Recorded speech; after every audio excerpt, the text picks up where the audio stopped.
എഫേസ്യർ 2:5 പറയുന്നതും ഇത് തന്നെയാണ്. എന്താ പറയുന്നത്? അതിക്രമങ്ങളാൽ മരിച്ചവരായിരുന്ന നമ്മെ ക്രിസ്തുവിനോടുകൂടെ ജീവിപ്പിക്കുകയും അത് കൃപയാൽ അത്രേ നിങ്ങൾ രക്ഷിക്കപ്പെട്ടത്. നിങ്ങൾ എന്തോ മുങ്ങിയോ ചാടിയോ പൊങ്ങിയോ വാഗൊണ്ട് എന്തെങ്കിലും പറഞ്ഞ് അങ്ങനെ ആയതല്ല. ഇതിനകത്ത് നിങ്ങളുടെ പ്രവൃത്തിക്ക് 0 വാല്യൂ. ഒൺലി തിങ്, ദൈവം വച്ചിരിക്കുന്ന ട്രൂത്തിനെ അക്സെപ്റ്റ് ചെയ്യുക എന്നുള്ളത് മാത്രമേ ഉള്ളൂ. സോ എന്താ സംഭവം? അതിക്രമങ്ങളിൽ മരിച്ചവരായിരുന്ന നമ്മെ ക്രിസ്തുവിനോടുകൂടെ ജീവിപ്പിക്കുകയും ചെയ്തു എന്നുള്ള സത്യത്തെ ഗ്രാബ് ചെയ്യും. 6-ാം വാക്യം, യേശു ക്രിസ്തുവിൽ അവനോടുകൂടെ ഉയർത്തെഴുന്നേൽപ്പിച്ച് സ്വർഗത്തിൽ ഇരുത്തുകയും ചെയ്തു. So it's a past tense, past present കണ്ടീഷനാണ്. സോ മരിച്ചവരായിരുന്ന നിങ്ങളെ യേശു ക്രിസ്തുവിനോടൊപ്പം ഉയർപ്പിച്ച് സ്വർഗത്തിൽ ഇരുത്തിയുന്ന, മരിച്ചിട്ട് പോകാനുള്ള സ്ഥലമല്ല സ്വർഗം.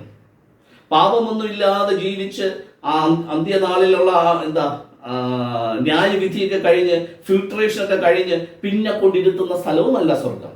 So already Bible declares publicly very boldly, you are in heaven. But ഈ ട്രൂത്ത് നിങ്ങൾ ഗ്രാഹ്യമാണ്. സോ പള്ളിക്രിസ്ത്യാനിയായിട്ട് ജീവിക്കാനല്ല, ആ അതിക്രമത്തിൽ ജീവിക്കാനല്ല, ആ അതിക്രമങ്ങളിൽ നിന്ന് യേശു ക്രിസ്തുവിനോടൊപ്പം അന്ന് പാസ്റ്റ് ടെൻസാ.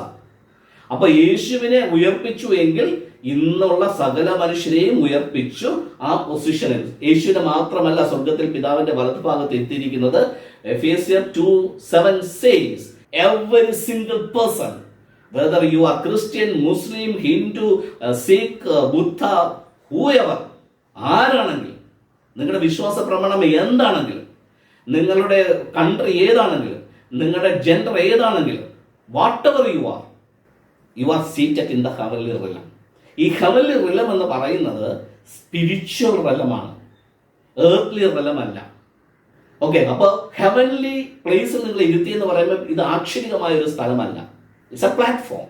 സോ മരിച്ചവരായിരുന്ന നിങ്ങളെ ആ അതിക്രമങ്ങളിൽ ജീവിക്കാതെ അവിടെ നിന്ന് ഇവിടെ കൊണ്ടിരുത്തിയിരിക്കുന്നത് ഈ റിലത്തിൽ ജീവിക്കാനാണ്. പക്ഷെ ഇന്നും മതം നിങ്ങളെ പഠിപ്പിക്കുന്നത് ഇവിടെ നിന്ന് കഷ്ടപ്പെട്ട് നിങ്ങൾ കയറി അങ്ങോട്ട് ഇരിക്കാനാണ്. നിങ്ങൾ വിശുദ്ധനായി ജീവിക്കണം, നിങ്ങൾ പാപമില്ലാതെ ജീവിക്കണം, നിങ്ങൾ പാപങ്ങളെ ഏറ്റു പറയണം, വാഗൊണ്ട് പറയണം, മുങ്ങണം, പൊങ്ങണം, ചാടണം, തുള്ളണം, കൈയടിക്കണം, ബഹളം വയ്ക്കണം. അപ്പോൾ ഒരു ദിവസം എപ്പോഴെങ്കിലും നിങ്ങൾക്ക് ഇവിടെ എത്താം. അത് എന്നെത്താമെന്നൊന്നും മതം പറയുന്നില്ല. So but Bible says you are already seated here.